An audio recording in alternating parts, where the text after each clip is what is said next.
guys, may hapon. Nakahuna-huna lang ko ba kanang usahay no kanang bitong manawag ta so tong anak ba unya.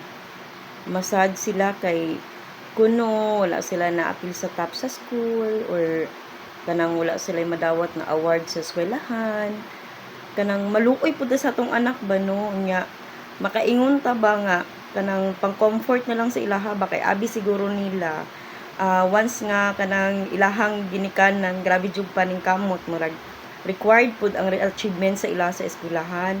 Pero sa kuha guys no sa based on my experience no sa ako walay problema kung ako ang anak kanang dili siya makadawat og kanang mga certificate sa school.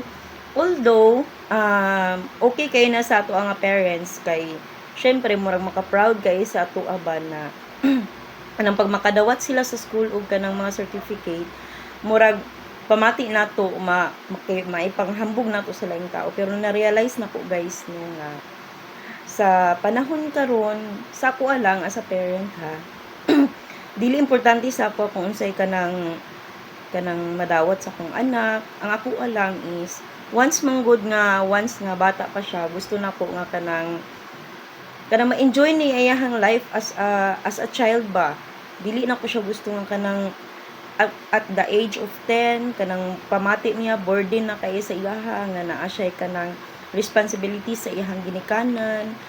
Para sa akong anak gusto na ko mahibal-an nimo na I want you to enjoy the life, best life kay ngano na pag abot sa panahon nga mo parihan na ka sa amo kadagko mo parihan na kag edad sa amoa at the age of 25, 20, mas bugat ng responsibility man god. So, ang mahitabo na mas stress na ka sa imong life kay ngano diha na mag-fall down tanan nga kailangan maningkamot ka, makapundar ka, maka-paid off ka sa imong ginikanan. Although ang imong ginikanan dili man jud ingon nga kanang kanig ka mohatag sa ilaha pero as allowed nimo sa imong ginikanan murabag kanang maningkamot ka para sa ilaha. Mao nang sa tanan parents gusto na ko mahibal-an ninyo much better na tuod na sila ginaingon nga much better kung bata pa ang imuhang anak maagyan niya kung unsa kalisod ang kinabuhi. Pero para sa ako gusto na ako nga ma-enjoy nila